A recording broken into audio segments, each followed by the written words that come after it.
Welcome to the Volleyball Growth Coach podcast. My name is Christopher Knowles. Today I'm joined by Maile Goss. She is a 2017 CIF San Diego Section Division II champion in high school, played for SoCal Volleyball Club, played 4 years at University of Hawaii at Hilo, right? Hilo. Yep. And then officially just graduated pretty recently. So congrats on that. And thank you for coming on. I appreciate it. Thanks, CK. I appreciate it. It's good to see you. Awesome.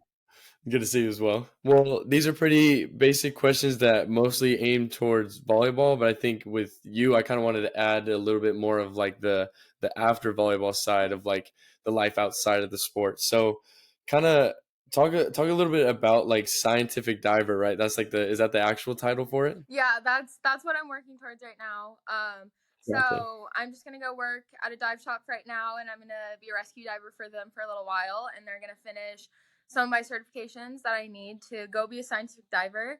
I need to be a dive master and an instructor, or just a dive master, but I would like to be an instructor as well. So I'll just do ecotourism for a little while, and then I'll go work for NOAA, hopefully as a scientific diver, and they'll tell me what they need me to collect, and I'll go collect it and then give it back to the lab.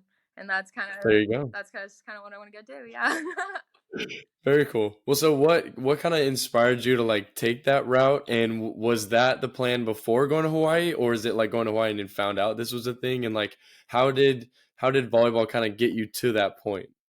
So my family's Hawaiian. My mom grew up in Hawaii and Oahu, and so growing up, I would always get to come here during the summers and winters, and we get to see so much family, and it's always felt like home. Being closer to family, learning about my culture and heritage, that was always something I really wanted to do, and so I've always known I wanted to move back to Hawaii, but I wasn't sure if it was going to be before or after college. And then I was at the Vegas showcase my junior year of high school, and the coach at the time for Hawaii Hilo had found me, and we just started chatting and emailing for a few months. And then when I came out to see my family that summer, I came on a visit here, and I pretty much committed on the spot. And so it got to work out awesome because UH Hilo had an amazing marine science program that I was super interested in, and I got the opportunity to go play volleyball. And so I got extremely lucky. It had everything I was looking for, and so Hilo was the perfect program for me in all aspects. Gotcha. That's awesome. Yeah. And so Hilo is Division II, right? Yeah, we're D2. That's still yeah. Not Manoa. Manoa's been D1, but Yeah. D2 is a great level. I really enjoyed D2 because I feel like I wouldn't have had as much freedom to go follow my passion in the ocean and go explore that side of my education, I guess, with being super hands-on. In my free time also, I got to do a lot more of that. And then while remaining at a pretty competitive volleyball level, because I love volleyball, and it was still so much fun, and it was a great level for me. I love D2. Yeah. And so what would you kind of say to that young player that maybe like D1 is out of the question and they think it's kind of like the end of the world, but it's like, what would you kind of give that player advice of like finding a home, maybe D2, D3, NAI, whatever it might be, like kind of your experience of like finding that place that was right for you? What kind of went into that? So I guess I would say don't just don't get me wrong, I was devastated when I found out I wasn't going to be a D1 full scholarship player as a 5'7" outside. That was always my dream growing up. And so of course I was devastated when I found out that I just simply wasn't big enough to go do that. And that's okay. Who's to say that you don't have a better spot for you out there, a better fit for you than D1 might have been. And not even necessarily D1, just keeping your options open and being open to all opportunities, and not dismissing any coaches or programs just because it might have one thing that you like, but it's not D1. And that's a hard thing to come to terms with, realizing that you're not going to be D1 for the sport that you've followed for however long and that you've loved for however long. But D2 is amazing, and D3 has some teams that could definitely kick our butts. So don't miss out on D2 either. And in AIA, and NCAA is a little bit, it can be more expensive, and a lot of D3s are private schools, but NAIA has a ton of opportunities for like financial benefits in terms of Mm, saving money, whether it's close to home or far away. They have tons of opportunities for you financially, or even if it's just a level thing. If you just want to go that route, that's a great route too. And JC is also a great route as well. Just because you can always transfer. At the end of the day, you can always transfer. If you don't like it mm, and you realize it's not for you, you can transfer. And it sucks and it's a tough process. Not that I have had to go through it or experienced it, but watching other teammates experience the transfer process, it's exciting for them. Um, and then you can kind of have a better idea of what you are looking for now in a program if you didn't like it prior to that. And so mhm. it's not the end of the world, even though they're going to hear it a million times. If you're that younger player, you're going to hear that it's not the end of the world a million times, and it's going to feel like that. But you'll find your home. Everybody will Yeah, find their home. that's Yeah. awesome. And what were kind of, so when you were picking Hilo, what were kind of those things that, what would you say are like some necessities that you think every player should look for in a school? Like, is it that they have like the major that you want, or is it they should look at where they're living or eating, or what kind of are those like necessities that players should really look for that maybe they don't mostly? Yeah, absolutely. I think your major is number one. I think Mm, um that was a huge one for me. If I got to play volleyball, I did, and that's awesome. But my number one goal was to be a marine scientist. And so I was really looking at marine biology schools, and I just so happened to get to play ball there. But I think that it's really important, especially if you have something that you specifically want to go do. It's really important to ensure that the schools you're looking at have those programs, because at the mm, end of the day, you're you're not, it's hard to go play ball, professional ball. You need to have that education behind you. I think education is so important to fall back on, and even if you figure out that the college volleyball route isn't for you, that's okay, because then you still have your major to fall back on and you still have that passion. I think it's mhm, really important to figure out what you would want to go do first, and then if you can go play volleyball there, then awesome. The team culture is the following step. I think mm, it's super important to connect with the teammates prior to committing there. I think it's really important to meet and talk with the teammates that you're getting recruited for that team. Um, I loved the team here. I had a great experience. Yeah, there were some cliques that comes with having teammates and also being in college. Everybody lives together, but at the end of mm, the day, you'll find your people, and you just want to make sure that your teammates are welcoming and you're gonna have a great connection on and off the court. mhm. Um, yeah, Hilo happened to have all that for me. I was very very grateful that they had the marine science program that I was looking for. But Yeah. that was my number one for sure. That's awesome. And so with like the teammates end, because I think a lot of players discount that side of like you will literally be seeing these people 24/7. Yeah. So how did you kind of go through that process? Were you looking more for players who like you could just get along with as homies outside of volleyball, or were you looking for the players that like would challenge you on the court and then be cool friends off the court? Like what were kind of the things that your teammates needed to have with picking a college as well?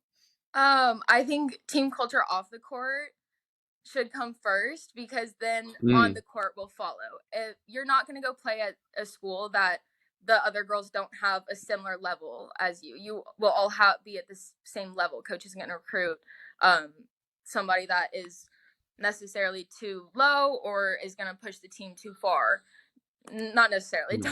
Don't quote me for all situations, but Yeah. for the most part, it's the same level. And so if you connect with your girls, your guys off the court first, then um, that chemistry on the court will follow. And so it was really nice. I got to talk to a few of the girls before I committed. Not all of them, but for the most part, they were so welcoming, and it made my decision just that much easier. Having that Mm. connection with the girls, and then when I got to Hilo, it was just awesome. We had a great freshman season. I didn't play all that much my freshman year, but Yeah. in terms of team culture, it was really good. Hmm. I love my That's freshman awesome. year. That's a great way to think about it. Yeah, that's awesome.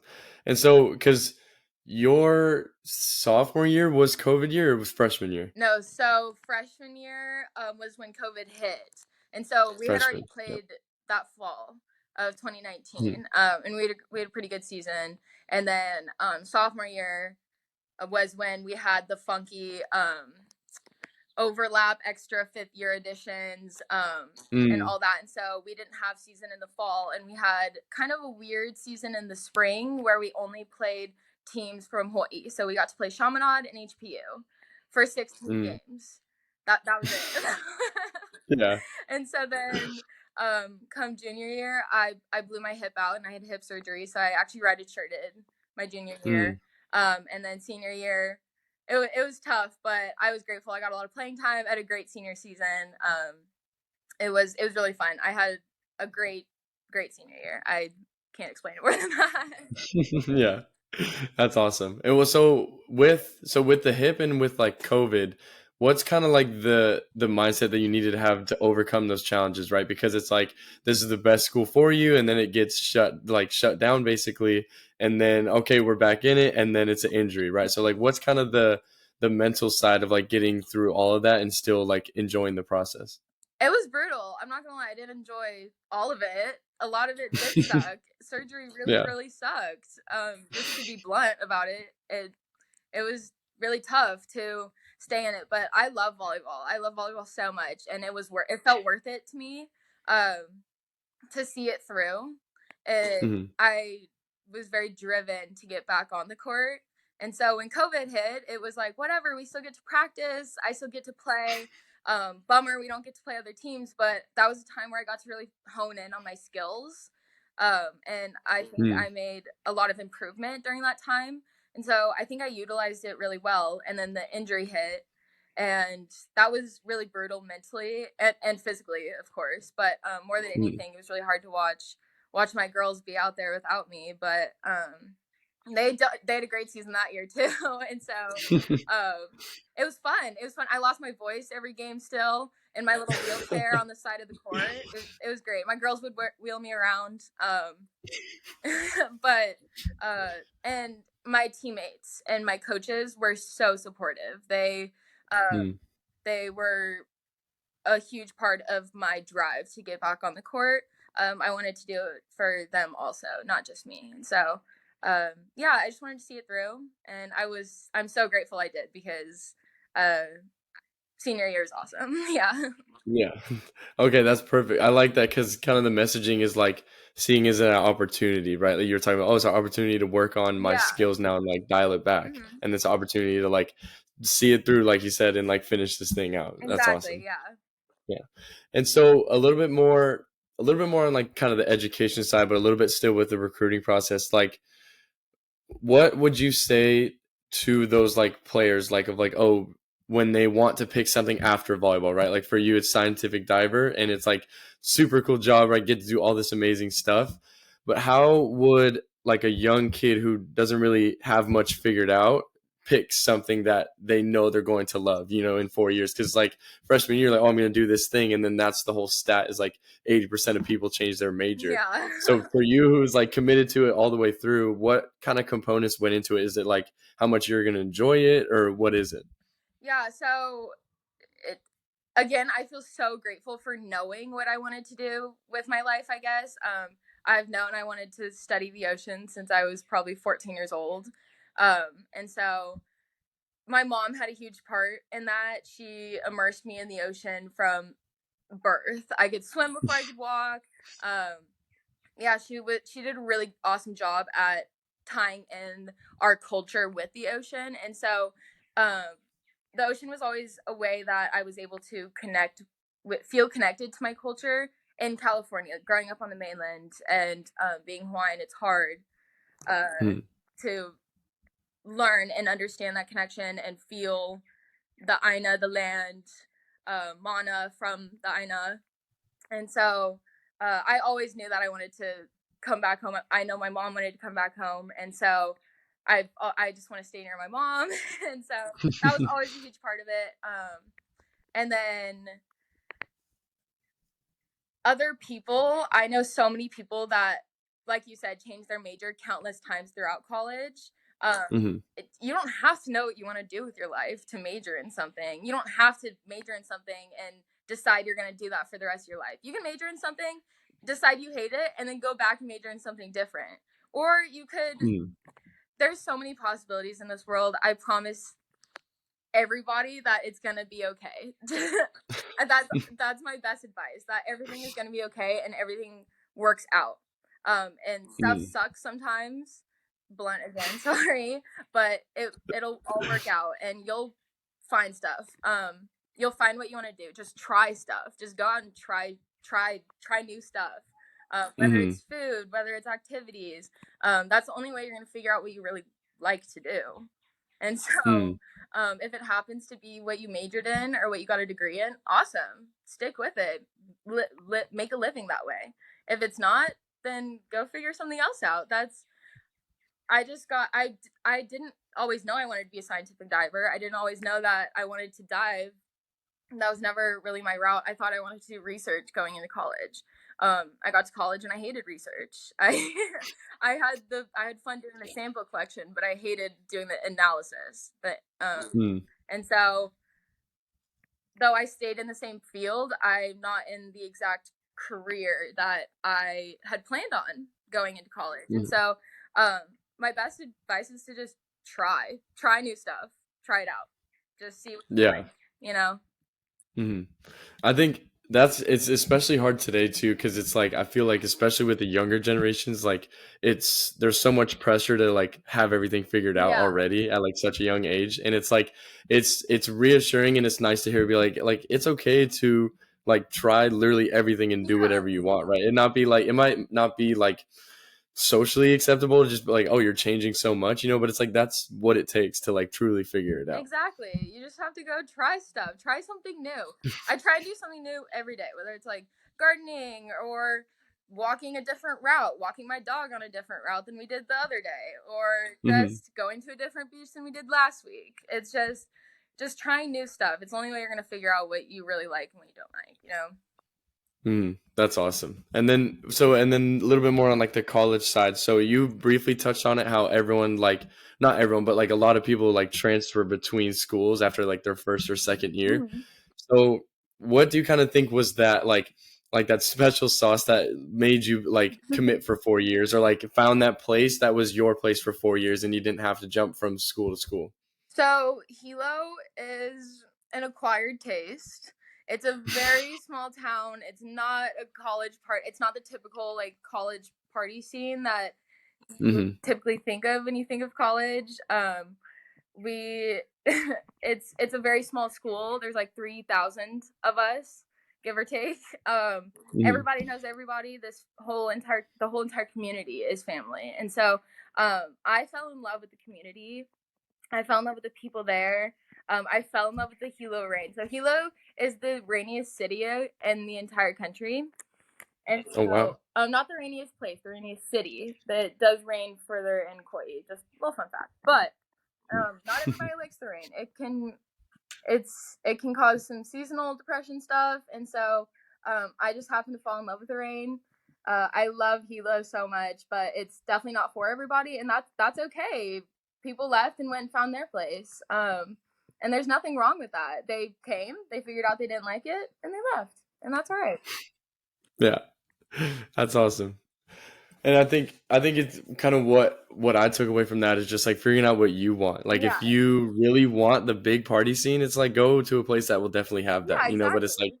it's understanding what you actually want out of this 4 years. Basically, it's an experience, like you're not really going just for the piece of paper. It's the paper, it's the people, it's the experience, it's the Yeah, memories, it's all of it. it's environment, it's everything. That Hmm. I think to go back to your previous question with like what to like prioritize when looking for schools, I think like what experience, like knowing what experience you want in college and kind of like finding when you go to campuses and go to schools, just try to feel it out, see if that's somewhere that you could really picture yourself. Yeah, that's awesome. Hmm. And so That's actually because I'm thinking about it. It's because it's like it's so huge where everyone's like, I have to pick this one place where, like, especially with volleyball, it's like you got to go to the fanciest, nicest Yeah. school or the biggest name school, and then 2 years later, like I talked to my friend Jack Palmer a while ago. He was like, dude, I went to the biggest name school that was after me, and then you get there and you're like, oh, this is not fun at Yeah, this is all. horrible. What? Why did I come Yeah, here? yeah, This has exactly. nothing that screams me here. This, you know. And so, Yeah, for yeah, sure. I definitely get that for sure. Yeah. Well, so final question, we'll wrap it up here. But after graduating college, after kind of going the distance with school, what would you say is one big takeaway from your entire career or school experience? Just one massive takeaway you've had from your entire stretch of school and volleyball. Oh man, that's a tough one. I've taken away a lot. Like I said, just go try stuff. Um, that's something that I try and incorporate on my daily life, and I feel like I've changed the most from that. I feel like I've learned the most from trying new stuff, trying even like I said, Mm, even in the same field, I went and tried something different, something that I didn't think I was going to go do, or something that I was necessarily going to go enjoy all the time, and fell in love with it. I think just, and like I said before, also just everything's gonna be okay. It might not feel like it's like you said, going back to when we all realized that, or when I realized that I was gonna be a D1 player. I thought it was gonna be the end of the world, and then it ended up being just the best decision for me. It ended up being the best. It ended up leading me to make the best decision for myself, and so mm. yeah, that was probably my biggest takeaway. That's awesome. Well, I love that. Well, I appreciate you coming on. I think this was super helpful and like just getting that second perspective of like, hey, there's ways to set yourself up for after volleyball, but still enjoy the experience, even if you're not top dog coming out Yeah, of high school or exactly. I whatever it might definitely was be. not the top dog coming out of high school, but I found my way back to the court. Yep. Yeah. Awesome. Well, I appreciate you coming on. We'll catch up a little bit more after this, but I think this was super helpful and Yeah, I really anytime, appreciate CJ. it. Thanks So for thank having you. me. Okay, talk to you. Yeah, no problem.